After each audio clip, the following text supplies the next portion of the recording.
todos. Está todo mundo me ouvindo? Sejam bem-vindos à última etapa do seminário sobre a feminilidade na psicanálise, com o Marcos do Rio Teixeira. Antes de nós iniciarmos, como de costume, gostaria que todos vocês colocassem o nome completo e a cidade que vocês estão falando. Vi que alguns já adiantou, desde já agradeço. Gostaria de informá-los também que o livro do Marcos está disponível para venda, caso alguém se interesse. Vocês podem entrar em contato conosco através do site da Associação do Ato Analítico, ou através do Instagram, que nós ajudamos vocês a entrar no site também. Os certificados serão enviados por e-mail. E é isso. Eu convido o Marcos do Rio Teixeira, então, a começar a nossa aula. Marcos, se você está por aí? Boa noite. Boa noite. Eu vou fechar meu microfone, então, e você fique à vontade. Obrigado, porque Adriana. Sei que hoje você tem um desafio para a gente tentar conversar um pouquinho sobre esses assuntos. E fique à vontade, tá? Obrigado. Obrigado. Todos estão ouvindo bem? O microfone está bom? Bom, em primeiro lugar, boa noite, meus colegas do Ato Analítico e de outros locais que estão aqui acompanhando este seminário. E desde já eu agradeço a presença de vocês e quero agradecer também aos meus colegas do Ato pela acolhida que deram ao meu seminário, que está chegando hoje ao seu final, né? Hoje nós estamos na sexta e última aula, né? Conforme nós programamos nosso calendário, e temos hoje o desafio de juntar nessa aula de encerramento 2 temas bastante diferentes, né? Porque tivemos que fazer com que coubessem em 6 aulas os temas que eu abordei no meu livro, né? Mesmo assim, alguns temas ficaram de fora. Outras questões eu trouxe aqui para vocês, que eu não incluí no livro. Mas, de qualquer forma, nessa aula calhou de juntarem 2 temas, né? A questão da teoria do gênero, na obra de Judith Butler, e a discussão da noção de gênero em conexão com a teoria da sexuação de Lacan, e o tema do amor, né? Ou seja, 2 temas muito diferentes. Então, são 2 climas diferentes, 2 vibes, né, na mesma aula. Eu não sei como é que eu vou fazer, mas eu vou tentar dedicar metade da aula a um tema, aproximadamente metade ao outro, e tentar mudar um pouco de um para outro, né? Porque são 2, como eu disse, são 2 climas, 2 abordagens muito diferentes, né? Então, em primeiro lugar, vou tratar do tema da noção de gênero. Essa noção de gênero que eu pretendo abordar aqui, enfatizando mais o contexto da sua recepção pelo movimento psicanalítico, especificamente pelo movimento lacaniano, traçando uma cronologia muito pessoal, né? Não tem a pretensão de ser correta historicamente, de um ponto de vista estritamente pessoal, como eu percebo a aproximação da noção de gênero no meio analítico, como eu percebi que esse conceito foi recebido entre nós. Inicialmente, eu pude notar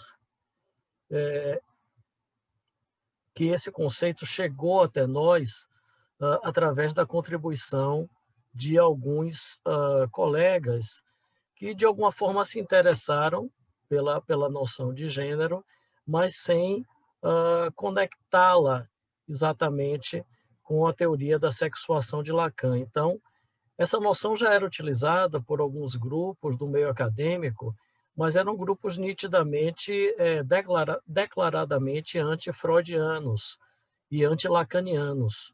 Então, quando ela começa a aparecer no meio lacaniano, é interessante porque ela aparece em textos que seguem a teoria lacaniana, e no meio aparecem, por exemplo, citações de Judith Butler, sobretudo do seu livro Problemas de Gênero. E essas citações aparecem desconectadas com a teoria de Lacan, sem fazer um elo, um link. Como um quebra-cabeças que no meio tem uma peça de outro quebra-cabeça solta, que não encaixa. Aparentemente, esses colegas não associavam exatamente essa teoria e não percebiam, aparentemente, a contradição entre algumas teses de Butler e as teses de Lacan. Em seguida, em um segundo momento, começam a aparecer os autores que apontam as críticas de Butler feitas à teoria de Lacan, sobretudo críticas centradas no ensino de Lacan dos anos 50 e 60, porque ela não aborda os anos 70, os anos das fórmulas da sexuação. Eu me incluo entre os autores que, nesse segundo momento, apontaram essas contradições. Eu procurei, em alguns artigos, listar as teses de Butler que entravam em contradição com as teses de Lacan. Há ainda um terceiro momento que eu vou comentar no final. Mas, nesse segundo momento, eu gostaria de destacar algumas questões que eu coloquei na época que eu julgava pertinentes para quem desejasse estudar a teoria do gênero, especificamente em Butler, porque existem teorias do gênero, no plural, né? Existem vários autores que usam essa noção, mas eu me ative a Butler, que, sem dúvida alguma, é a autora mais importante para definir essa noção e teorizá-la, né? E também é importante pelo fato de que outros autores, de alguma forma, se baseiam nela ou tomam suas obras como referência. Então, na época, eu coloquei algumas questões, eu vou ler para vocês. Qual o sentido da noção de gênero tal como é defendida por Butler e seus seguidores? Qual a sua possível contribuição para compreender o processo que define a identidade sexual? Qual a relação dessa noção com a teoria psicanalítica, sobretudo com a teoria lacaniana? Qual a concepção de sexuação que a sustenta? E, finalmente, se tal concepção é compatível com a teoria psicanalítica ou parte de pressupostos que a contradizem. Então, eram essas as questões que eu colocava na época, que eu julgava pertinentes. Vocês observem que são todas questões bastante específicas, né? A comparação entre as teses de Butler e as teses de Lacan, dito de forma resumida. Eu noto que, mesmo hoje em dia, ainda há colegas que continuam abordando essa noção de gênero de uma forma, digamos assim, de uma forma intuitiva. Eles dizem, por exemplo, não, mas é claro que existe o gênero, porque existe o sexo anatômico, né, que é a anatomia, o corpo da pessoa, e existe o gênero, que é como cada um ou cada uma se percebe, né, em relação à sua sexualidade, em relação ao seu sexo, e como cada um ou cada uma é percebido pelo seu entorno. Bom, então, eu lamento dizer que esses colegas estão equivocados. Isso não é gênero conforme é definido na teoria de Judith Butler. Isso corresponde muito mais à noção de componente psicossocial do sexo. O que é isso, né? Componente psicossocial do sexo. Isso é uma noção que era muito comum na psicologia e na psiquiatria do século XX, né? Eu estudei psicologia, eu me graduei em psicologia pela Universidade Federal da Bahia, e na época que eu estudei, a psicologia utilizava essa noção, né? A psiquiatria também. Eu estagiei no ambulatório de psiquiatria de crianças e adolescentes do Hospital Escola da UFBA, e a psiquiatria usava essa noção, componente psicossocial do sexo. Segundo essa concepção, o sexo teria vários componentes. Um componente genético, que são os cromossomos, um componente hormonal e um componente anatômico, que seria basicamente a presença dos órgãos genitais, pênis e testículos, ou vagina, útero e ovários. A esses componentes acrescentava-se um componente psicossocial, que constava basicamente da forma como cada indivíduo se percebia, se sentia em relação ao seu sexo, e como cada indivíduo era percebido pelo seu entorno, como era visto pelo seu entorno em relação à sua identidade sexual, como menino ou menina, como homem ou como mulher. Então, quando os colegas empregam gênero no sentido de componente psicossocial do sexo, na verdade, eles não estão se referindo à teoria do gênero em Judith Butler. Eles estão usando gênero como sinônimo desse componente psicossocial, que não é assim que Butler vê. E para demonstrar isso, eu trago as citações da própria autora, no caso aqui do seu livro mais famoso, que é Problemas de Gênero. Diz essa autora: o gênero não deve ser construído como uma unidade estável ou um locus de ação do qual decorrem vários atos. Em vez disso, o gênero é uma identidade tenuamente constituída no tempo, instituído no espaço externo por meio de uma repetição estilizada de atos. Repetição estilizada de atos, grifada, em itálico. O efeito do gênero se produz pela estilização do corpo e deve ser entendido, consequentemente, como a forma corriqueira pela qual os gestos, movimentos e estilos corporais de vários tipos constituem a ilusão de um eu permanente marcado pelo gênero. Fim da citação. Eu cito agora outro trecho do mesmo livro. O gênero não deve ser meramente concebido como a inscrição cultural de significado num sexo previamente dado, uma concepção jurídica. Tem de designar também o aparato mesmo de produção, mediante o qual os próprios sexos são estabelecidos.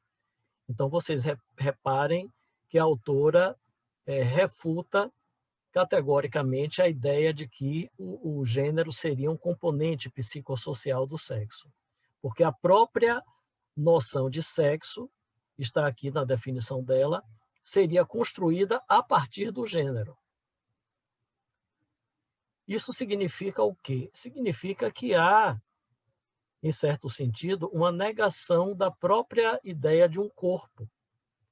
E para isso eu leio, mais uma vez, a autora Judith Butler. Existe um corpo físico anterior ao corpo percebido, físico aqui entre aspas. Questão de resposta impossível. Não só a junção de atributos sob a categoria do sexo é suspeita, mas também o é a própria discriminação das características, entre aspas. O fato de o pênis, de a vagina, de os seios e assim por diante serem denominados partes sexuais, denominados em itálico. Corresponde tanto a uma restrição do corpo erógeno a essas partes, quanto a uma fragmentação do corpo como um todo. Fim da citação. Então, vocês observem que nesse trecho ela questiona a própria ideia de corpo, na medida em que ela enfatiza o gênero como construção e o corpo, então, se torna questionado a partir dessa construção. Vale a pena conhecer aqui a posição da Soler. Eu cito: as teorias do gênero podem justamente nos explicar que o sexo é uma fabricação do discurso. Isso é, em grande parte, verdade, mas há um gozo do corpo que não é fabricado pelo discurso. O discurso se limita a lhe dar forma. Ele lhe dá forma de com o maiúsculo, e também lhe dá sentido. Falta a essas teorias do gênero distinguir o real do imaginário e do simbólico. Fim da citação de Soler. Vocês se lembram que, ao longo desse seminário, eu citei diversas vezes autores como Charles Melman, que falam das três dimensões do real, simbólico e imaginário para se referir à identidade sexual, como eles chamam. E no caso da dimensão do real, esses autores, o Melman principalmente, eles enfatizam a noção do corpo real, do corpo como esse real do qual não se pode fugir, não se pode desconsiderar. É o corpo com o qual nós chegamos a esse mundo, né? E que é diferente do corpo construído pela linguagem, e é diferente do corpo construído pelo imaginário. Em Butler, nós não encontramos isso, né? Então, vocês observem essa distinção importante. E eu retornarei a esse ponto do corpo mais para o final desse ponto da aula. Bom, algumas questões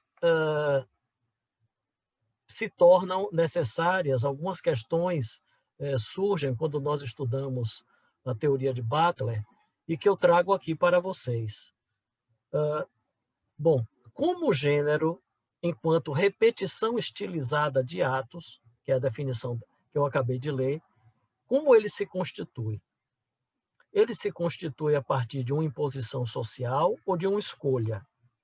Se for uma escolha, seria um ato volitivo, é um ato de vontade consciente, ou é uma escolha inconsciente, no sentido, por exemplo, que Freud chama a escolha da neurose. Bom, por mais que nós procuremos nas obras de Butler, em que ela fala sobre o gênero, e olha, eu digo isso porque eu procurei, nós não vamos encontrar uma definição certa. Ela nunca apresenta uma definição dizendo trata-se de uma escolha em tal sentido.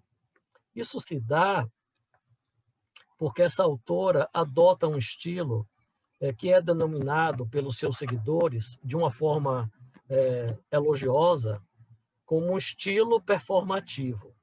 O que é um estilo performativo? O performativo aqui faz referência ao gênero que a própria Butler descreve como performativo. Então, o estilo performativo, ele emprega uma retórica que torna difícil, se não impossível, definir exatamente qual a posição que essa autora adota. Isso em relação, qual a posição que ela adota em relação a pontos cruciais da sua teoria. Vejamos, por exemplo, esse comentário a respeito da forma como a sua teoria é compreendida. Aqui eu cito uma conferência feita num congresso. A minha formulação de que o gênero é performativo se torna a base de vários tipos de interpretações. A primeira, que nós radicalmente escolhemos os nossos gêneros. E a segunda, que nós somos determinados por normas de gênero. Essas respostas divergentes querem dizer que nem tudo foi articulado e compreendido sobre essas dimensões duplas de qualquer tipo de performatividade, pois a língua age sobre nós e continua a agir em nós a cada instante em que nós agimos. Então, essa é a resposta que ela dá. Observem que é uma resposta que não responde, né? Pois a língua age sobre nós e continua a agir em nós a cada instante em que nós agimos. Isso não nos esclarece. Vamos tomar outro exemplo, falando sobre a construção do gênero e do significado do termo construção, diz essa autora. Consideremos o gênero, por exemplo, como um estilo corporal, corporal em itálico, um ato, por assim dizer, que tanto é intencional como performativo, em itálico, onde performativo sugere uma construção dramática e contingente do sentido. E ela fala ainda sobre esse mesmo tema em outro trecho do seu livro. A controvérsia sobre o significado de construção parece basear-se na polaridade filosófica convencional entre livre-arbítrio e determinismo. Fim da citação. Então, observem, ela diz, né, existe uma percepção do que é construção, parece basear-se numa controvérsia, mas ela não diz o que é essa construção. Agora, prestem atenção a esse trecho que eu destaquei, esse é um trecho muito importante, eu considero, é de outro livro, um livro intitulado Corpos em Aliança e a Política das Ruas, Notas para uma Teoria Performativa de Assembleia. Aqui, ela vai falar sobre o mecanismo de produção do gênero. Vamos ver. Existe uma idealidade, quando não uma dimensão fantasmática, para as normas culturais de gênero. E mesmo que humanos emergentes busquem reiterar e acomodar essas normas, eles certamente também tomam consciência de uma persistente lacuna entre esses ideais, muitos dos quais são conflitantes uns com os outros, e os nossos vários esforços de corporificação vividos, nos quais o nosso próprio entendimento e o entendimento dos outros têm finalidades opostas. Se o gênero vem a nós em um primeiro momento como uma norma de outra pessoa, ele reside em nós como uma fantasia, ao mesmo tempo formada pelos outros e parte da nossa formação. Fim da citação. Então, observem que nessa citação, que emprega justamente esse estilo performativo, a autora está falando sobre a construção do gênero. Como o gênero se constitui. Ora, o que a gente pode depreender a partir dessa citação, e olhe, eu recortei, mas na verdade ela prossegue assim por vários parágrafos, e antes também tem vários parágrafos, sempre nesse mesmo estilo. O que a gente pode supor é que há uma instância, que é o nós, assim ela chama, né? E há uma outra instância, a opinião de outra pessoa. Aparentemente, essa instância, opinião de outra pessoa, tentaria interferir no nós para impor o gênero. Ora, eu pergunto, essa instância, esse nós, que ela não define, trata-se aqui do indivíduo, da pessoa, ou, como Freud define, o eu, né, o ego, ou trata-se do sujeito, na acepção lacaniana de sujeito do inconsciente, ou trata-se de alguma coisa que não é nada disso, ou trata-se de tudo isso. Então, o que é exatamente esse nós? Bom, ela fala também que essa instância abrigaria fantasias, uma dimensão fantasmática. Então, eu pergunto, essas fantasias são conscientes, no sentido de devaneios, ou elas são inconscientes? Se elas são inconscientes, elas são fruto do recalque? Elas têm a ver com o recalque? Como se constituiriam essas fantasias? Por outro lado, há também uma instância que nós vamos chamar de uma instância externa, normas culturais ou normas de outra pessoa. Essa instância interagiria com o nós para tentar impor um gênero. Bom, eu pergunto, essa relação entre o nós e as normas de outra pessoa é uma relação dual entre um eu e um semelhante, um pequeno outro, como diz Lacan, ou é uma relação do eu com as normas da cultura, ou como chama Lacan, o grande outro? E o mais importante, como é que esse nós se constituiu? Porque se ela diz que o nós, em um primeiro momento, vai sofrer a tentativa a tentativa das normas de outra pessoa de impor um gênero, antes dessa imposição, como esse nós se constituiu? Esse nós se constituiu de forma autônoma, independente dessas normas culturais? Como é que se dá essa constituição fora, isolada, independente das normas culturais?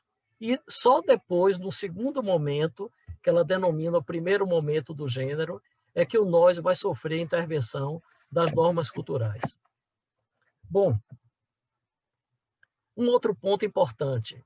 A quem essas normas tentariam ser impostas? A quem?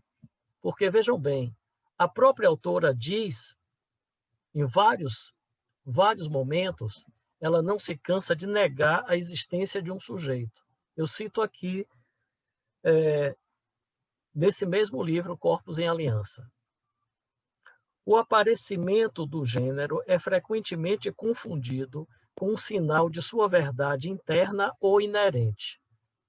E ela diz ainda em Problemas de Gênero: se os atos e atributos do gênero, as várias maneiras como o corpo mostra ou produz sua significação cultural são performativos, então não há identidade pré-existente pela qual um ato ou atributo possa ser medido. Fim da citação. Então eu pergunto, se, segundo a própria autora, não há uma identidade pré-existente ao gênero, então o que é esse nós que ela diz que existe e que, segundo ela, recebe as normas de outra pessoa, o que seria um primeiro momento do gênero, como ela mesma afirma? Ela afirma que não há uma identidade pré-existente ao gênero, e depois ela afirma em outro lugar que existe um nós que recebe uma tentativa do social, das normas culturais, das normas de outra pessoa, uma tentativa de impor um gênero. Então, afinal, existe ou não existe uma identidade pré-existente ao gênero? Vejam bem, essa ambiguidade que eu estou mostrando aqui para vocês e que percorre toda a obra dessa autora, eu não creio que seja casual. Não creio que seja casual. Tampouco creio que seja fruto de uma precariedade teórica ou de uma deficiência intelectual. De forma alguma. De forma alguma. Eu acho que a autora é muito inteligente. Eu diria o contrário. Eu diria que esse estilo é um estilo muito astucioso, muito esperto, porque é um estilo que adota, da mesma forma que a noção de gênero é uma noção que é concebida de forma fluida, mutável, o estilo também é fluido e mutável. Então você nunca consegue, de fato, chegar a alguma definição. Assim como o gênero também não é algo que se deixe captar. Ora, o que é que resulta daí? Resulta que se alguém, ao estudar essa teoria, se deparar com algum ponto que discorde, que ache que tem alguma incorreção teórica, e elaborar uma crítica, é sempre possível para um seguidor de Judith Butler refutar essa crítica dizendo: observe, você está fazendo essa crítica, mas em outro lugar ela diz uma coisa diferente. E se você criticar o que ela diz em outro lugar, também será possível dizer: olhe, mas em um outro lugar ela diz uma outra coisa diferente. Ou seja, é impossível criticar a teoria de Butler nesse sentido, porque ela é tão mutável e ela é tão imprecisa propositalmente que ela se furta a qualquer crítica.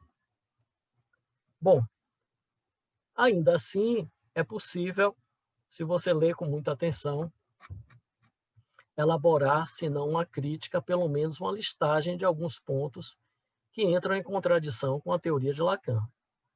Um desses pontos é a recusa total de Judith Butler ao imaginário, ou perdão, ao simbólico. Olha que lapso, né?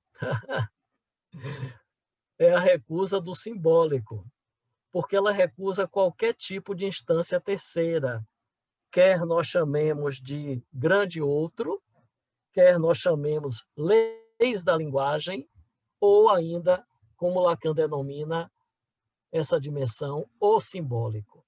Eu leio para vocês um trecho importante de Problemas de Gênero. A injunção de tornar-se sexuado, nos modos prescritos pelo simbólico, leva sempre ao fracasso e, em alguns casos, à revelação da natureza fantasística da própria identidade sexual. A afirmação do simbólico como inteligibilidade cultural, em sua forma presente e hegemônica, consolida efetivamente o poder dessas fantasias, bem como dos vários dramas dos fracassos da identificação. Ponto. A alternativa não é sugerir que a identificação deva tornar-se uma realização viável, mas o que parece realmente acontecer é uma romantização ou uma idealização religiosa do fracasso, fracasso entre aspas, uma humildade e limitação diante da lei, com L maiúsculo, o que torna a narrativa de Lacan ideologicamente suspeita. Aqui ela faz uma crítica veemente e radical a Lacan e ao conceito de simbólico. Ora, ao que parece, essa autora faz uma confusão entre o que Lacan situa no campo da impossibilidade e o que ele define como impotência, porque ela toma os limites determinados pelo simbólico no sentido imaginário de fracassos, né? Ela chama esses limites de fracassos, que ela aproxima de uma idealização religiosa. Ora, limites não são fracassos. E o reconhecimento das leis da linguagem não tem nada em comum com o ideal, seja um ideal religioso ou um ideal laico. Pelo menos não em Lacan, né?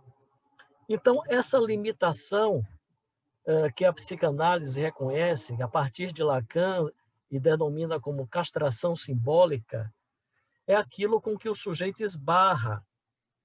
O sujeito pode sentir isso imaginariamente como uma violência. E assim é definido por Jean-Pierre Lebrun. Eu leio para vocês uma citação desse autor. É uma violência, por exemplo, não poder escolher seus pais, o que leva com frequência a injustiças flagrantes.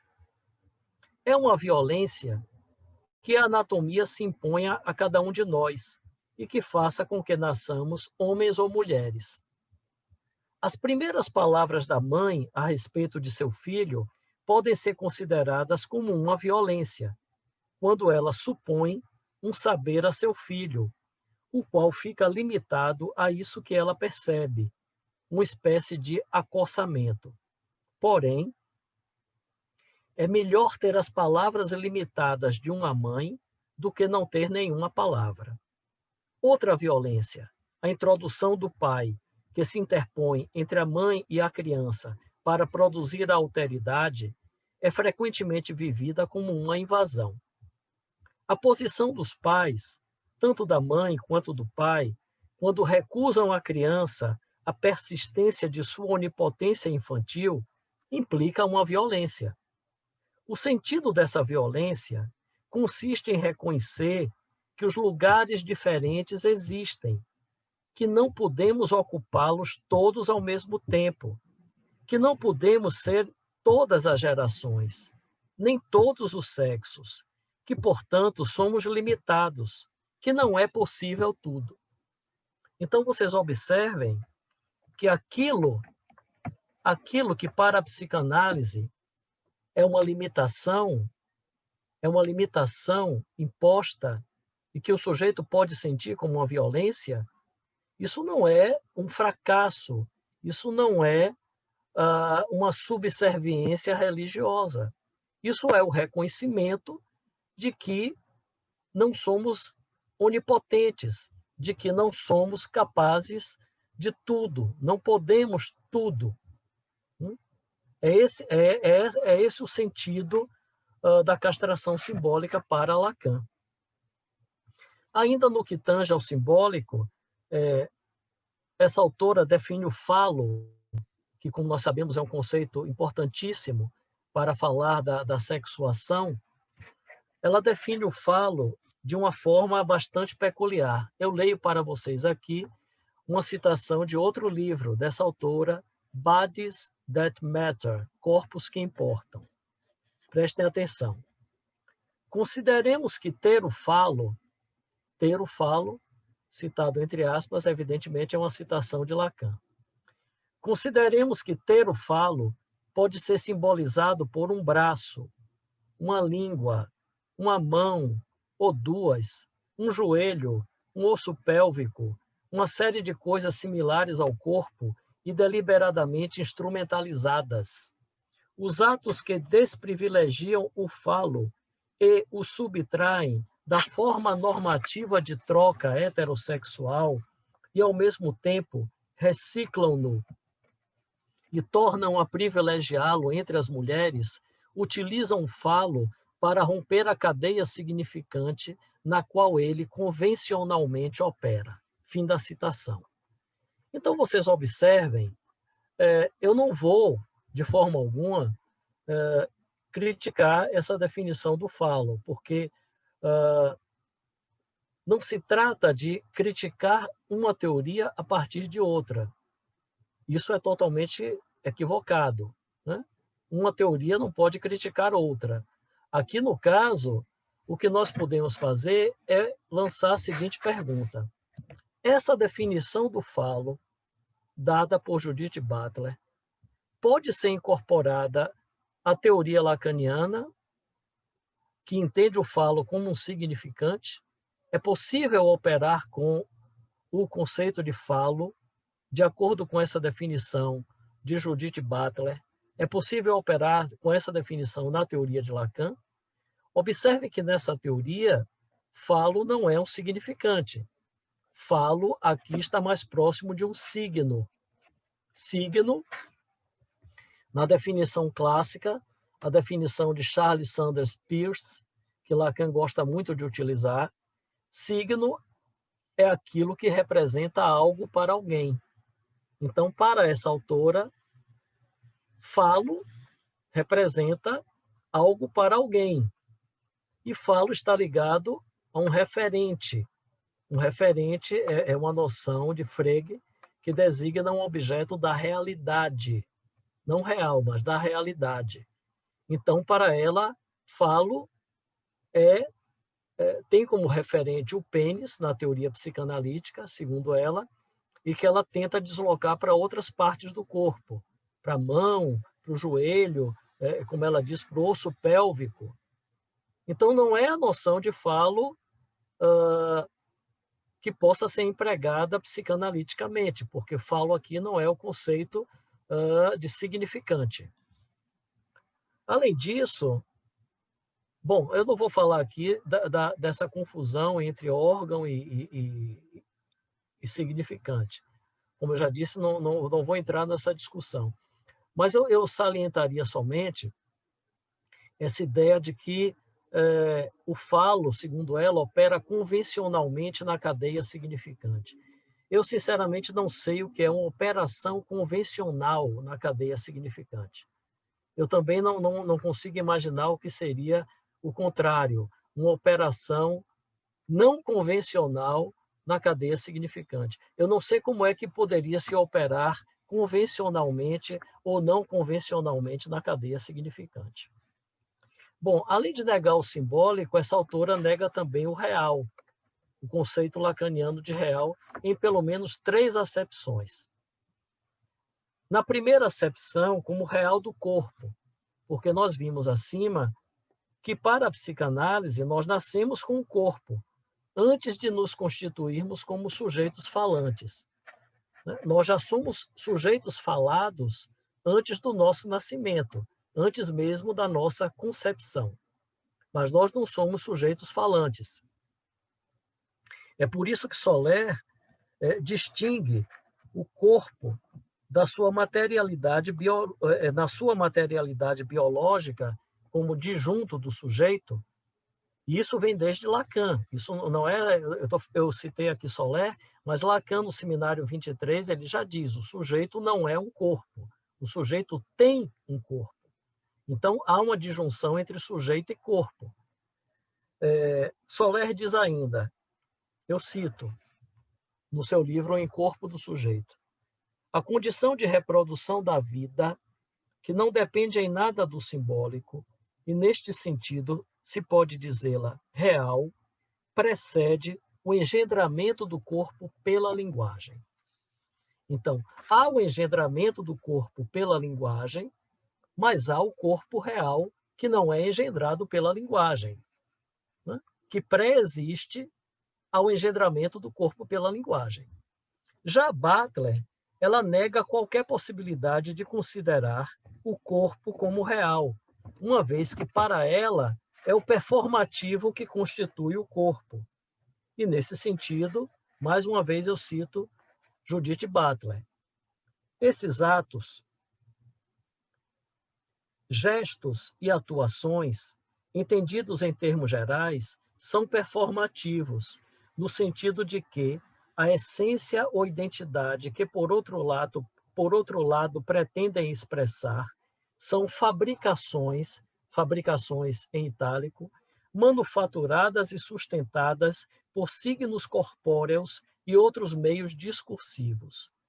O fato de o corpo-gênero, observe a expressão que ela usa, corpo-gênero. O fato de o corpo-gênero ser marcado pelo performativo sugere que ele não tem status ontológico separado dos vários atos que constituem sua realidade. Fim da citação.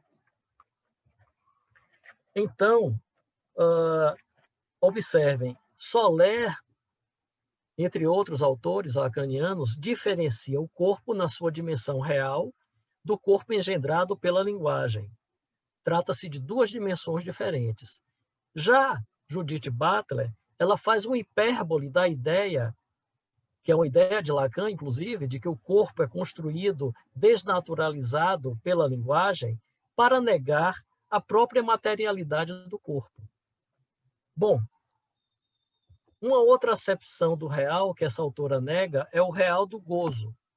Eu não vou repetir aqui tudo que foi discutido e comentado na aula sobre os gozos, mas vocês lembram que para Lacan o gozo tem uma dimensão real, mas ele não exclui o simbólico e o imaginário, né? Eu evoco para vocês a mostração do Nobo Romeano, onde Lacan situa os gozos em momentos onde se superpõem as dimensões 2 a 2. E, a partir desses gozos, o sujeito experimenta diferentes formas, gozo fálico, gozo outro. Essas diferentes formas implicam posições de gozo, que são distintas para os sexos. Então, a partir da posição do sujeito ante a função fálica, o sujeito vai se situar como todo fálico, né? Aquele que só experimenta o gozo fálico, ou como não todo fálico, aquele que experimenta o gozo fálico e o gozo outro. Ora, as posições de gozo implicam, portanto, o real, mas implicam a própria diferença sexual. Em seguida, nós temos a posição dos autores que, inspirados em Butler, se referem ao gozo no singular como negando o simbólico. Ora, nós vimos aqui que a função fálica, longe de negar o simbólico, ela reafirma o simbólico, porque a função fálica diz respeito à castração. Isso está em Lacan. É assim para ele. Então, como é que o gozo seria uma negação do simbólico? Finalmente, essa autora nega o real enquanto real da não existência da relação sexual. Vocês sabem que a inexistência da relação sexual para Lacan é um real. Ela não é simbólica, essa inexistência do rapport, né, da relação ou da proporção, ela não é simbólica, ela não diz respeito à tradição, ela não diz respeito à cultura, e também não é imaginária, ela não diz respeito às desavenças do casal, ainda que as desavenças do casal reafirmem que não há esse rapport. Ela é um real, é um dado com o qual o sujeito se depara, quer queira, quer não. Ora, se nós seguirmos à risca a teoria de Butler, essa tese de Lacan da não relação sexual, até mesmo o aforismo de Lacan, a relação sexual, o rapport sexual não existe, perde totalmente o sentido. Perde totalmente o sentido porque se não existe o sexo, só existem gêneros, e os gêneros são não binários, eles não se reportam um ao outro, ou uns aos outros, porque são múltiplos gêneros, então não faz sentido você se indagar se há ou não há relação sexual. Porque, por definição, o gênero não faz relação. Né? E não interessa indagar se existiria ou não existiria essa relação, esse rapport. Bom, diante dessa negação do simbólico, como nós vimos aqui, onde a autora explicitamente nega o simbólico, e da negação do real, o que é que sobra? Sobra unicamente a dimensão do imaginário. Mas é um imaginário esquisito, né?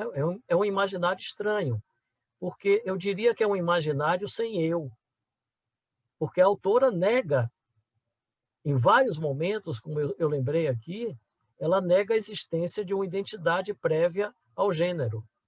Ela diz que o gênero fornece apenas a ilusão de um eu permanente. Então, é um imaginário e um imaginário desprovido de eu. Bom, diante de tudo isso, eu pergunto, como é possível que alguns autores pretendam que essa teoria pode ser articulada com a teoria lacaniana da sexuação? Ora, isso só é possível mediante uma série de malabarismos teóricos. Não? São jogos de prestidigitação intelectual. E esses jogos são efetuados a partir de truques, né? De truques que colocam, por exemplo, a noção de gênero como operando em consonância com a teoria de Lacan, mas não de uma forma ingênua, não da forma que eu falei que alguns colegas utilizam a noção de gênero, confundindo essa noção com a noção de componente psicossocial do sexo. Aqui nós não estamos falando de ingenuidade. Nós estamos falando de autores que conhecem muito bem a teoria de Butler, que conhecem perfeitamente a definição que ela dá do gênero e sabem que essa definição não é simplesmente a noção de componente psicossocial do sexo. Então, eles operam com essa noção no sentido de Butler e operam sabendo exatamente como Butler define essa noção. Bom, como é que eles pretendem, então, juntar essa noção com a ideia, enfim, com as teses que Lacan propõe na sua teoria da sexuação? Bom, eles operam a partir de uma série de argumentos non sector. O que é uma argumentação non sequitur?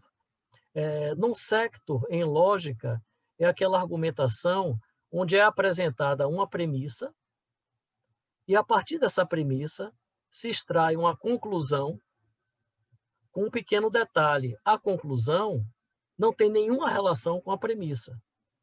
A conclusão é destituída de qualquer relação com a premissa.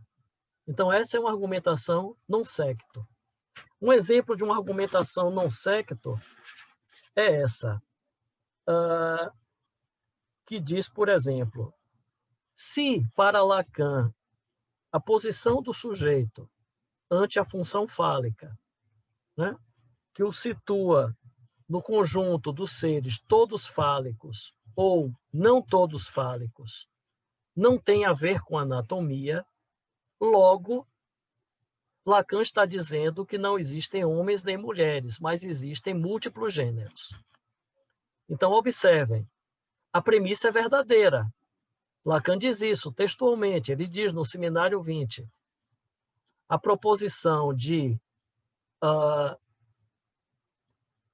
ser todo fálico ou não todo fálico, a partir da posição do sujeito ante a função fálica, essas duas posições não têm a ver com anatomia. Então, essa premissa é verdadeira. Porém, a conclusão, ela é um argumento non sequitur. Ela não tem nada a ver com a premissa, porque diz, logo, Lacan está dizendo que não existem homens nem mulheres. Lacan está dizendo que existem múltiplos gêneros. Oi? Onde que Lacan disse isso?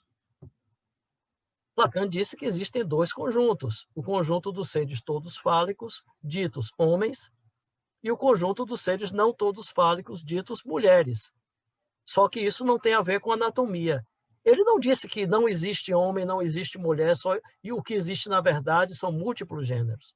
Então, esse tipo de argumentação é usada seguidamente por esses autores para nos fazer acreditar que Lacan está concordando com Butler, que, na verdade, e esse é o terceiro momento, que eu falei que existiam 3 momentos, no meu entender, da tentativa de introduzir a noção de gênero na teoria lacaniana, esse é o terceiro momento. É o momento em que se tenta introduzir a noção de gênero, porém argumentando o seguinte, sim, é verdade que Butler critica Lacan, porém, ela se equivocou, não nas críticas, ela se equivocou por não perceber que Lacan, no final do seu ensino, na verdade, concorda com ela. Segundo esses autores, o último Lacan, que é uma expressão que eu não gosto de usar, eu não concordo com essa expressão, mas segundo esses autores, o último Lacan, o Lacan do final do seu ensino, formularia teses que, na verdade, são teses butlerianas, digamos assim, avant la lettre. Lacan seria um butleriano antes de existir a teoria de Butler, né? Ele seria uma espécie de precursor de Butler. Então, na verdade, Lacan estaria dizendo que não existe diferença sexual, que não existe homem, que não existe mulher, só existem, na verdade, gêneros, que são múltiplos, que são em um número potencialmente infinito. Então, observem o esforço de argumentar, extraindo a partir de Lacan teses que não estão em Lacan, né? Então, são truques como eu falei, truques de prestidigitação intelectual, como um mágico, né? que retira uma carta da manga. Nós temos a ilusão de que a carta foi produzida do nada. Não, a carta foi retirada da manga, né? Aqui, não sei aí no Sul, mas aqui no Nordeste tinha essa figura do mágico das feiras livres, né? Sempre um mágico, assim, um velhinho, né? Eu me lembro bem que tinha um personagem aqui na Bahia que era um velhinho com uma cartola meio rasgada, um paletó puído, mas que ele fazia seus truques, ele tirava a mágica da manga, a carta da manga, né? Na verdade, eu nem acho que essa comparação é correta, porque o mágico da Feira Livre, ele tinha uma dignidade, né? Ele era um artista popular, né? Ele tinha uma dignidade na sua arte. E esses autores do meio acadêmico que fazem esses truques de prestidigitação intelectual não têm dignidade, né? Eles querem impor a gente uma ilusão, né? Querem fazer mágicas com as proposições de Lacan. Bom, enfim, eu acho que já falei bastante sobre o tema do gênero. Teria mais coisas a falar, claro, né? Mas senão não vai dar tempo de falar sobre o amor, né? Eu pediria a vocês que, não sei quem está cuidando, é a Adriane que está cuidando das imagens, eu queria que projetassem aí. Oi, Anne, queria que projetasse aí a capa do livro de Rosa, porque eu gostaria de recomendar a leitura, né, da coletânea de Rosa Mariotto. Rosa é uma autora que vocês conhecem, todos sabem da competência dela como psicanalista e como autora, e eu sei que ela já esteve aí em Maringá fazendo um bom trabalho com vocês, né? Também recentemente fez uma live com a Anne, uma live muito bacana, eu assisti, gostei muito. E esse livro de Rosa, que eu tive a honra de publicar, e que também ela me convidou para participar como autor, porque ela sabia que eu me interessava pelo tema, é um livro que eu recomendo bastante para quem se interessa em aprofundar um estudo sobre esse tema do gênero. Também tem um outro livro que eu recomendo, dessa vez sobre transexualidade, que é um tema que está ligado também ao tema do gênero, e que eu não pude abordar aqui. Eu já disse, né, o tempo é escasso, mas eu recomendo bastante. Não aparece aí o nome da outra autora, né? Natália Travassos, aparece? Não estou enxergando. São dois autores, né? Marco Antônio Coutinho Jorge e Natália Travassos. Aqui na minha tela não está dando para ler. Mas é um outro título que eu também recomendo bastante para quem se interessa por esse tema. Inclusive, tem um histórico, né, da produção teórica da noção de gênero na medicina. Enfim, são esses os pontos que eu pude trazer para vocês esta noite, né? E aí tem que mudar um pouco o clima, né, para falar do amor, porque para falar do amor a gente tem que sair um pouco desse clima do gênero, né? Pelo amor de Deus, né, minha gente? Já é hora de mudar um pouco esse clima. Sobre o amor, eu vou partir de outra referência, eu vou partir de uma entrevista que eu li, por acaso. Eu encontrei nas redes sociais, encontrei no Facebook, uma entrevista de Colette Soler a uma publicação, uma revista argentina, onde perguntam a ela sobre o amor na atualidade.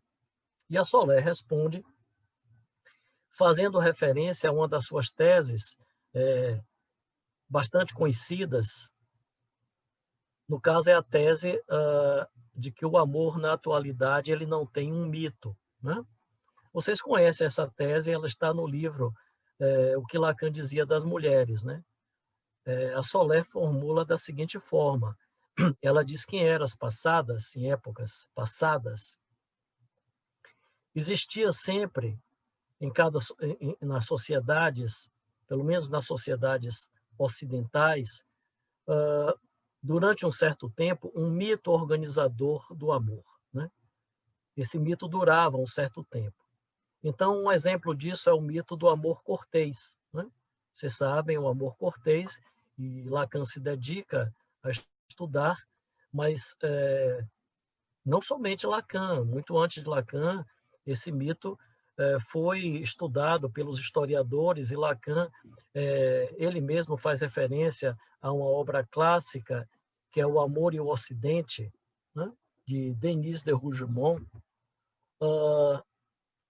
O amor cortês ele surgiu no século XII, nos anos de 1100 e poucos. E ele está presente. Tem um microfone. Alguém está com o microfone, tem um ruídozinho no fundo.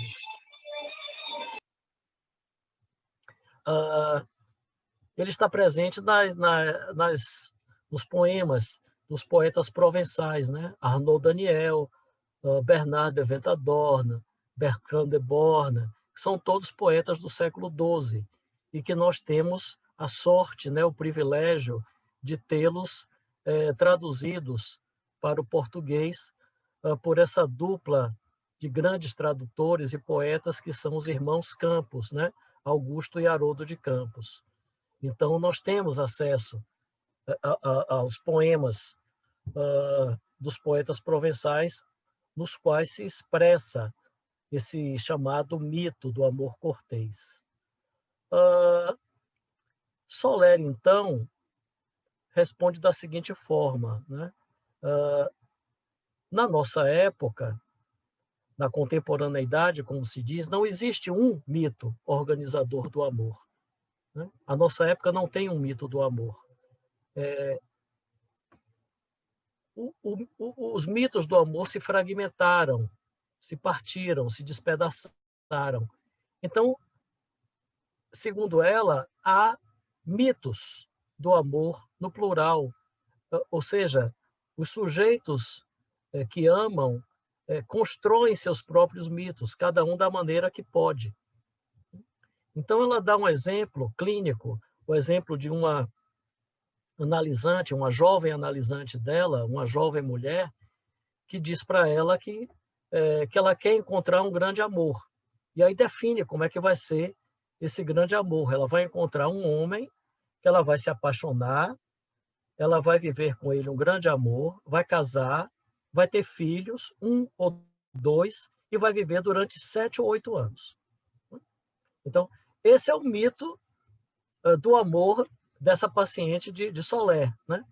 E observe, ele tem prazo de validade, dura 7 ou 8 anos, né? E a Soler diz isso. Olha, vejam bem, é um mito contemporâneo, né? Para essa moça, né, o amor da vida dela vai durar 7 ou 8 anos. Né? E aí Soler, no final, diz o seguinte, de uma forma que eu achei muito honesta. Ela diz, será que isso é um lucro ou será que é um prejuízo? Né? O fato da nossa época não ter um mito do amor. Isso é uma vantagem ou uma desvantagem? É uma coisa boa ou uma coisa ruim? Ela diz, eu não sei. Eu não sei. Só vamos saber daqui a algum tempo, no futuro. Né? E eu achei muito honesto, né, esse procedimento da Soler, né, de responder assim, francamente, que ela não sabe. Não sabe se isso é uma coisa vantajosa ou desvantajosa em relação a outras épocas. Né? E é muito diferente da atitude que eu vejo em alguns colegas, que é uma atitude de afirmar assim categoricamente certezas, né? Observem que aqui a Soler, ela se coloca modestamente na incerteza, ela não sabe. E nós vemos muitos colegas que quando falam do amor, falam com uma certeza, né? E a gente escuta isso, vocês escutam, né? Eu escuto essas pessoas que dizem, não, o amor é isso, né? O amor é cultural. A gente escuta muito isso, né? O amor é cultural. Né? E diz assim também, né? Não é, eu ouço muito isso, é engraçado, tem uma coisa que se repete, já escutei isso bastante. Olha, o amor, para a psicanálise, não é esse amor dos filmes de Hollywood. Aí eu digo, como assim dos filmes de Hollywood? Alguém pode falar dos filmes de Hollywood no sentido pejorativo? Porque, para mim, alguns dos melhores filmes que eu assisti na minha vida são filmes de Hollywood. Né? Na semana passada, fez aniversário, completou 78 anos, Martin Scorsese. Martin Scorsese é o diretor de vários filmes de Hollywood. Taxi Driver, Cassino, Cabo do Medo. Né? E para não passar aqui a noite inteira citando filmes de Martin Scorsese, vou terminar com Shine a Light, que é um documentário sobre os Rolling Stones, que para mim é um dos melhores filmes dele. Então, como é que você fala de filme de Hollywood no sentido pejorativo? Eu acho que é porque se supõe, no caso, que o amor nos filmes de Hollywood é o amor dos chamados filmes românticos. Né? Existe um gênero cinematográfico chamado filme romântico. Ora, veja bem, há uma grande confusão aí. O amor não é um gênero cinematográfico. O amor está presente em praticamente todos os gêneros cinematográficos. Porque você encontra o amor, preste atenção, em filmes policiais, filmes de ficção científica, filmes de guerra e até filmes de suspense, filmes de terror. O amor está em todos os gêneros cinematográficos. Então, um tema que está em todos os gêneros cinematográficos não pode ser reduzido a um gênero cinematográfico. Você encontra o amor, por exemplo, em um clássico como Casablanca, né? Que seria chamado de quê? Filme de guerra, filme de espionagem. Você encontra o amor no primeiro Blade Runner, de 1982, dirigido por Ridley Scott, que fala do amor entre um ser humano e uma replicante, uma mulher artificial. Replicante, no vocabulário desse filme, são seres artificiais, que são seres de carne, osso e sangue, como nós, só que são construídos artificialmente. E no outro Blade Runner, de 2017, e que se chama Blade Runner 2049, você tem um amor entre um replicante e uma mulher que não existe. Né? Que não existe, não no sentido lacaniano, mas que não existe mesmo, porque esse replicante ama uma mulher que é uma inteligência artificial, que é armazenada num dispositivo menor do que um controle de TV, e que ela se manifesta como uma imagem holográfica, uma imagem em 3 dimensões, só que essa imagem é muito inteligente, interage com ele, gosta dele, dá conselhos a ele, ajuda ele na sua vida, né? Ama ele, né? E é uma mulher que não existe, que é uma imagem produzida por uma inteligência artificial. Então, vocês vejam quantas formas de amor tem nos filmes de Hollywood, para alguém chegar e abrir a boca e falar pejorativamente do amor nos filmes de Hollywood. Ora, tenha paciência. Né?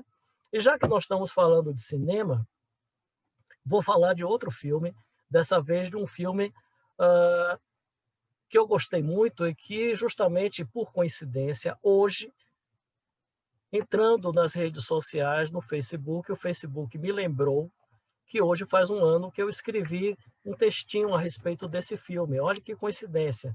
Escrevi um textinho de menos de 3 laudas, que é um filme de Woody Allen chamado Um Dia de Chuva em Nova York. Né? E é um filme que foi muito criticado na época, porque foi considerado um filme menor na filmografia de Woody Allen. E eu acho o seguinte, um filme menor de Woody Allen é um grande filme, porque é um filme menor, mas é um filme menor de Woody Allen. E o que é que me chamou a atenção nesse filme de Woody Allen? Eu quero repartir aqui com vocês.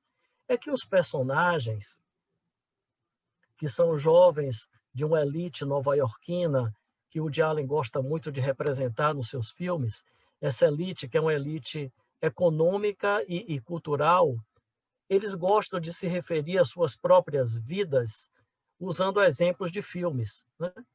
Eles falam de suas vidas e comparam com cenas de filmes clássicos. E eles fazem isso o tempo todo. Isso no filme aparece como uma espécie de pedantismo, né? Um pedantismo desses personagens. Mas eu leio de forma diferente. Eu associo isso com o que a Soler diz, que na nossa época não existe um mito do amor, né? Como não existe um mito do amor, como ela diz, cada sujeito tem que construir seu mito. E esses personagens de Woody Allen, que são personagens contemporâneos, eles constroem seus mitos a partir de quê? A partir das produções cinematográficas. Eles recortam cenas de filmes, referências cinematográficas e vão colando isso para se referir às suas vidas, para dar sentido às suas vidas. Então é dessa forma que eles constroem seus mitos, tomando retalhos, fragmentos de filmes.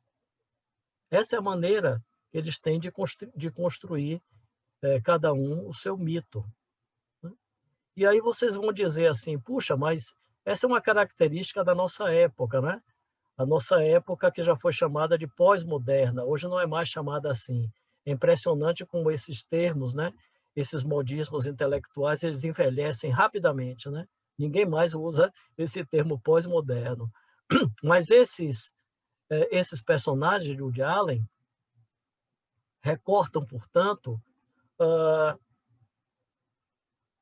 pedaços da produção cultural da nossa época para montar seus mitos. Aí vocês vão dizer, como é que era antes, então? Né? Aí eu vou trazer um exemplo bem antigo, bem anterior a esse, que é o exemplo de uma peça do século XVI, 1590 e tantos, 1596, 97, que é uma peça que vocês conhecem, que é Romeu e Julieta, de Shakespeare. Ora, em Romeu e Julieta, tem uma personagem que passa despercebida de quase todo mundo. A mim também passava despercebida. Até que quem me chamou a atenção foi o crítico Northrop Frye, né, que está aí a capa do livro, onde eu li esse ensaio de Frye sobre Romeu e Julieta. É um autor... esse livrinho é muito interessante, é da EDUSP, né, a editora da USP. E Frye tem ensaios que, na verdade, são aulas que ele deu e que ele transcreveu. São ensaios, ao mesmo tempo, leves e muito inteligentes. E no ensaio sobre Romeu e Julieta, esse autor, ele nota que, logo no início da peça, tem uma personagem que é uma personagem que a gente rapidamente esquece, né? Quase ninguém lembra. Se chama Rosalind, Rosalinda na tradução. Rosalind é a paixão de Romeu antes dele conhecer Julieta. E o Frye comenta que Romeu ele seguia o que esse autor chama de uma convenção, que é o que a Soler chama de mito, que é nada mais nada menos que o amor cortês. Vocês observem que o amor cortês ele surgiu no século XII. Aqui a gente está falando do século XVI, são 400 anos depois, mas ainda havia ecos do amor cortês. E o Frei define o amor cortês de uma forma muito irônica, muito divertida. Ele descreve o amor cortês como uma espécie de pedantismo, né?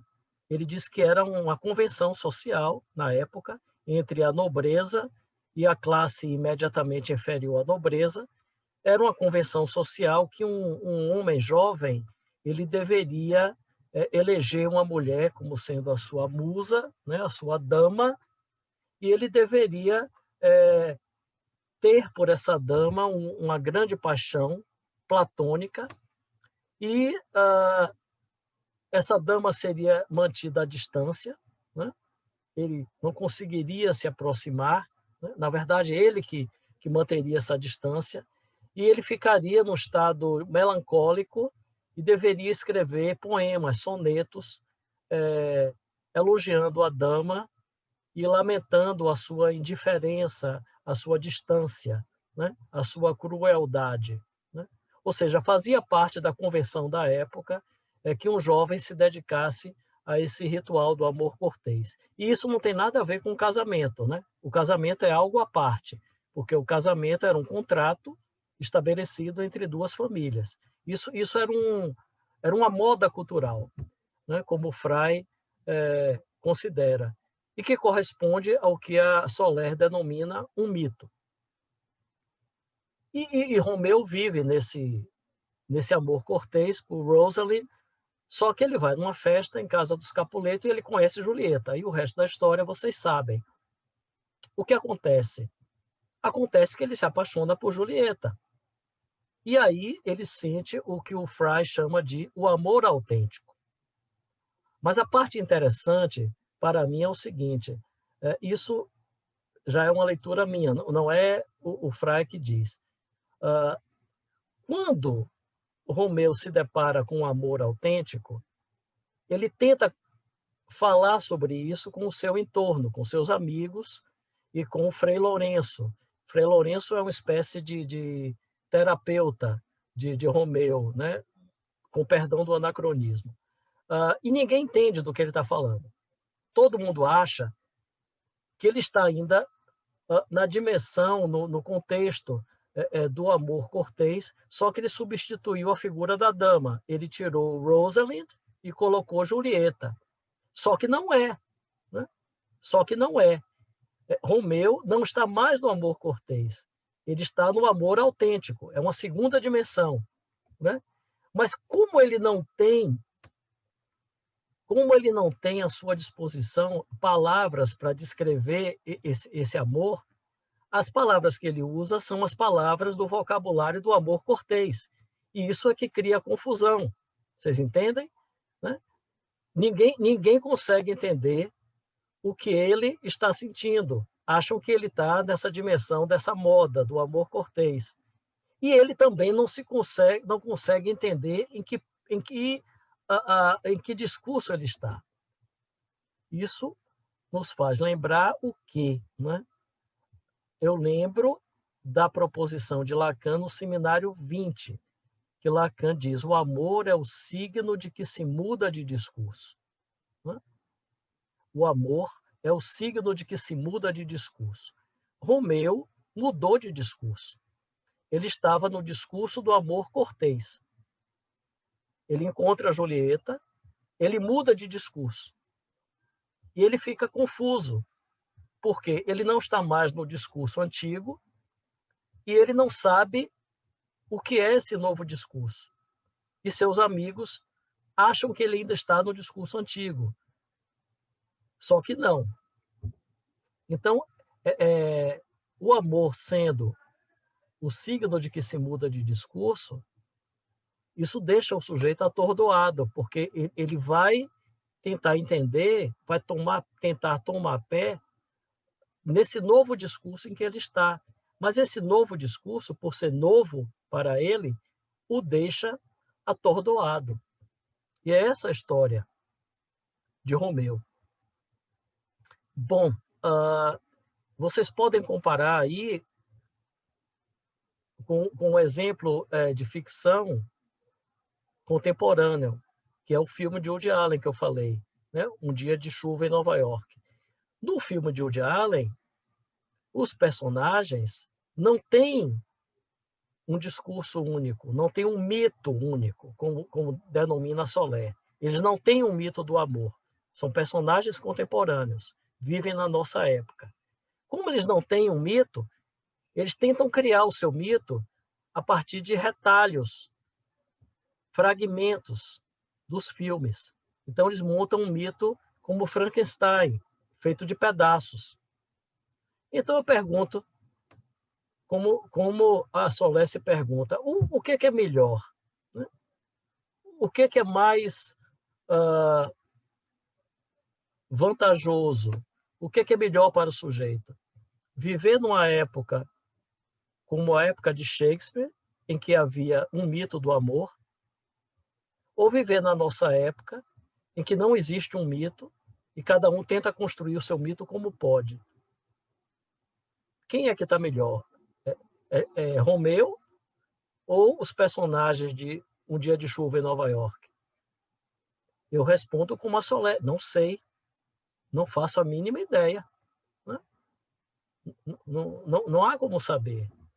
Inclusive porque não há como a gente se colocar subjetivamente na posição dos sujeitos que viveram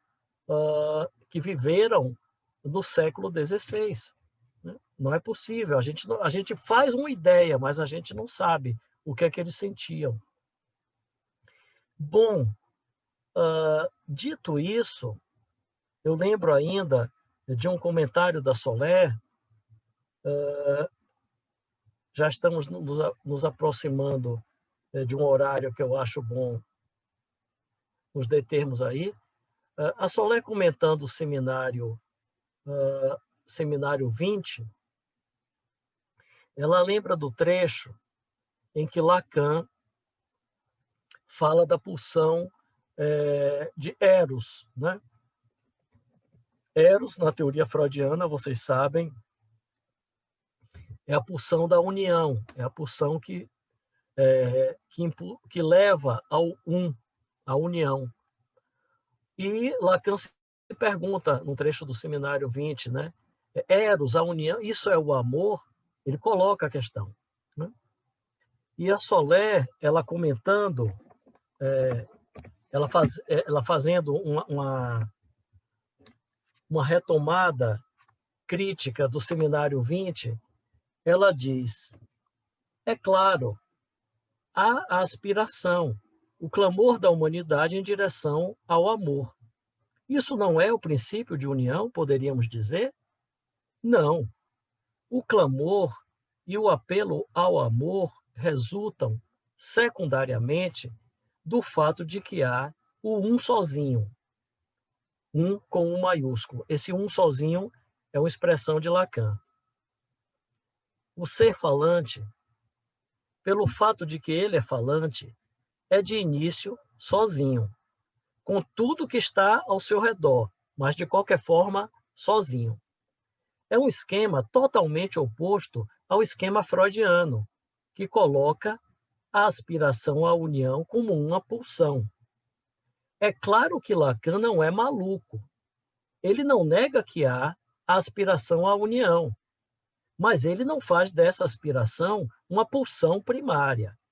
Ele faz disso um resultado da linguagem, poderíamos dizer, e do fato de que o ser falante seja condenado ao um, se me permitem dizer assim.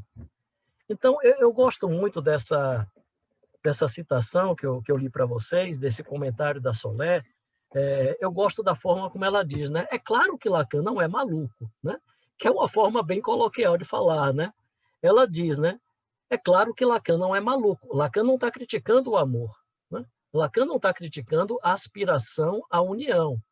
Ele está criticando a ideia de que essa aspiração à união seja uma pulsão, seja eros. É isso que ele está criticando. Ele não está criticando o fato de que os seres humanos, ou os falaceres, os seres falantes, tenham uma aspiração à união, de dois formarem um. Porque ele, como ela diz, ele não é maluco. Aí eu me pergunto, mas será que é necessário, Soler, explicar isso tão didaticamente, explicar assim tão explicadinho, né? Olhe, Lacan não está criticando o amor. Lacan está criticando a ideia de que o amor é uma pulsão, né? Assim, bem explicadinho, parecendo que a gente é burro. É preciso? É preciso. É preciso, e eu digo mais, nem explicando, algumas pessoas vão entender. E eu digo isso porque eu acabei de ler, tem poucos dias, um texto lacaniano criticando o amor e tomando por base Lacan. Gente, e dizendo isso, esse amor que busca a fusão, que busca o um, esse amor causa o sofrimento. esse amor narcísico, pulsional. Eu digo, opa, peraí. Quando eu vi isso, amor pulsional, eu digo, gente, o que é que Lacan diz no seminário 11, seminário dos 4 conceitos fundamentais da psicanálise, onde ele elabora a sua teoria das pulsões, que ele vai manter, que ele vai retomar em televisão. E nesse seminário 20, que eu acabei de citar, que ele mantém a sua teoria das pulsões. O que é que Lacan diz? Vocês lembram? Criticando a ideia de Freud de que amor e ódio são pulsões do eu, Lacan diz: o campo do Ich, que é o eu, em alemão, o campo do Ich é não pulsional. E é aí que Freud situa o amor. Ou seja, é uma contradição dizer que o amor é pulsional, porque o campo, e dizer que o amor é uma pulsão do eu, como diz Freud, porque o próprio Freud situa o campo do eu como um campo não pulsional. Isso é Lacan.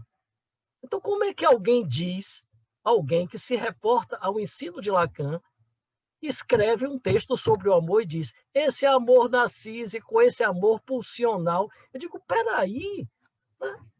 Alto lá.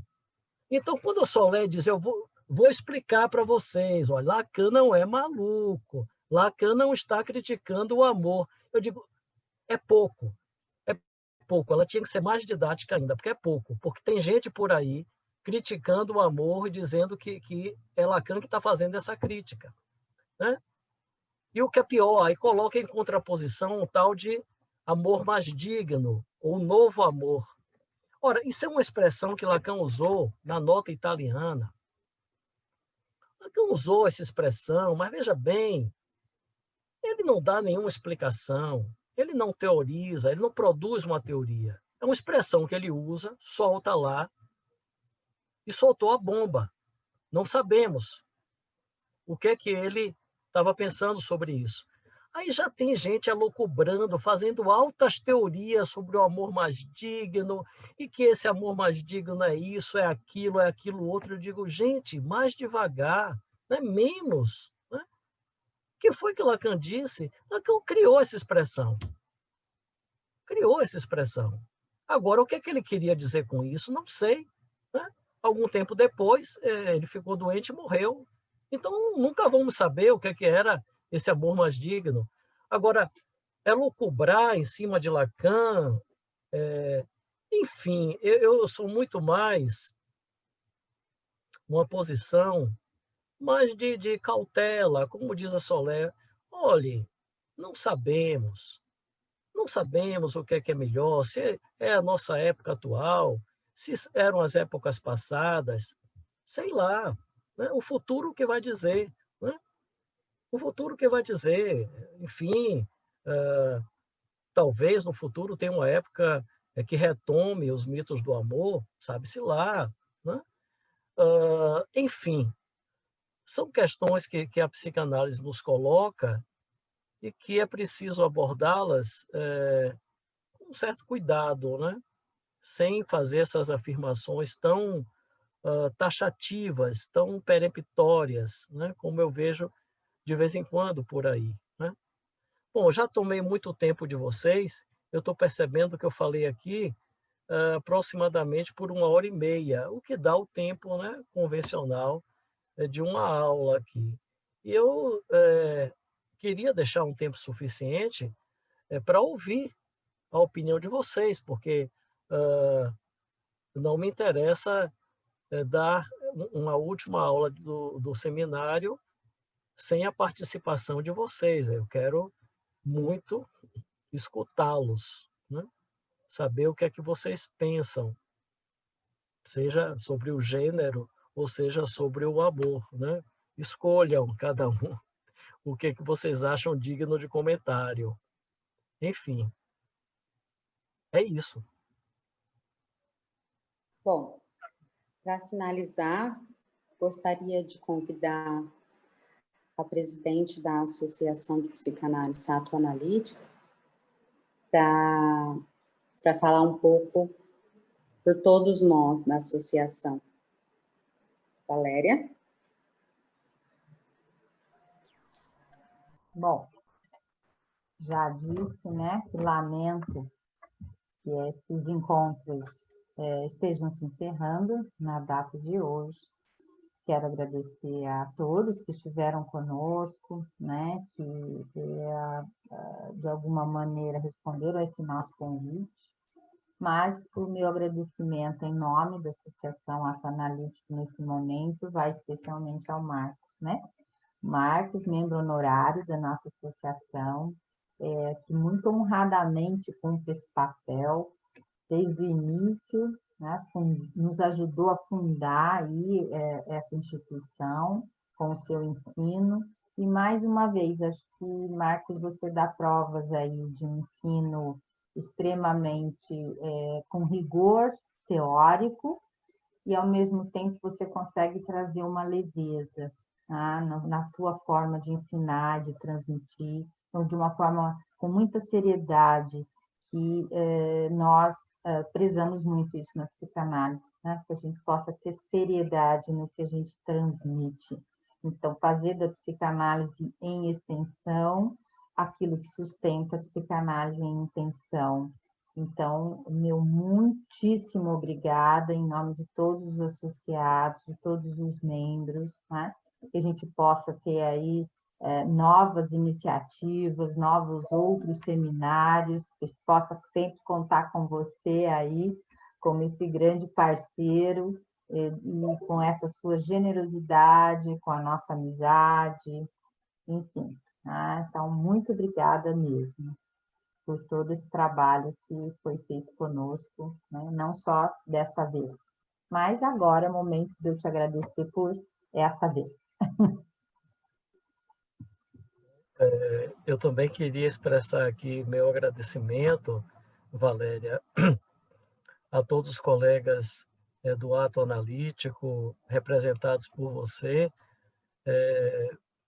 por me acolherem e possibilitarem, né, esse seminário, nesse formato online, e pela maneira carinhosa e gentil como vocês receberam esse seminário, como colocaram questões de uma maneira muito, muito clara, muito de uma forma que colaborou bastante com o meu estudo, que me fez refletir, que me fez pensar melhor sobre algumas coisas que eu tinha colocado e procurar estudar mais um pouco para poder desenvolver, né? Tudo isso foi muito gratificante para mim, né?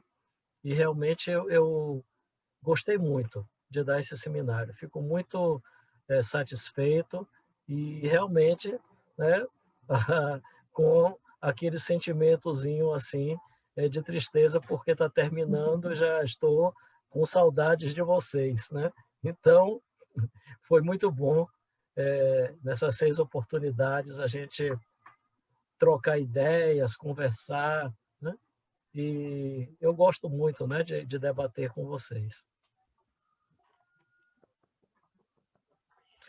E Vai eu faltar. espero, não, não posso dizer mais uma coisinha?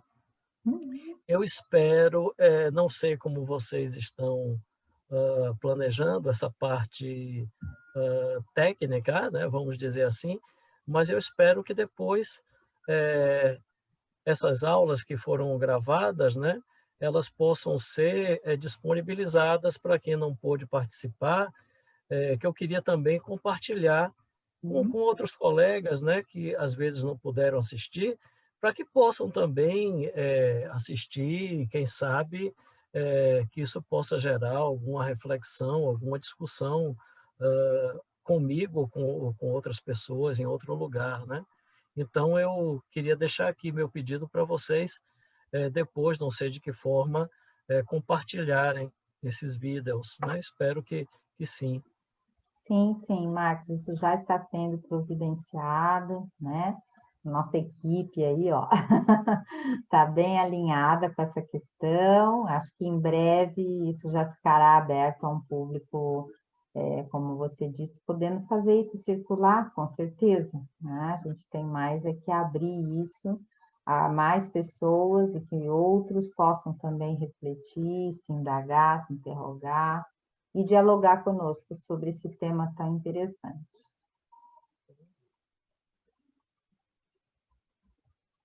Vai faltar o nosso encerramento esse ano, né, Marcos? Um banquete na casa da Patrícia, o nosso vinho, nosso bate-papo. Eu A sei que vai pandemia ser estragou isso delícia. tudo, mas, enfim, Mas logo mais poderemos. Mas espero rever vocês pessoalmente em 2021, que está pertinho. Nós queremos muito. A gente vai se ver, sim. A gente vai se ver e vai comemorar pessoalmente. Viu? Bom, Marcos, muitas pessoas estão agradecendo aqui por escrito. Nós vamos te... Bem agradeço. Bom, mas é isso, gente. Eu vou encerrando então. Agradeço Marcos por todas essas aulas maravilhosas. A Valéria já transmitiu o nosso agradecimento. Vou te mandar também esses agradecimentos do chat, acho que é bacana ter esse feedback, né? Quero sim. Os vídeos serão disponibilizados também. Então, boa noite a todos, né? E vamos encerrando 2020 desse jeito distante, online, virtual, mas fazendo o que é possível, né? Sim, sim. Muito obrigada. Gente, obrigado a vocês. Saudades. Uma salva de palmas para o Marcos. Obrigado, gente. Obrigado. Foi um prazer estar com vocês. Muito bom, obrigado. Saudades. Até breve. Até breve. Até breve. Beijo. Tchau.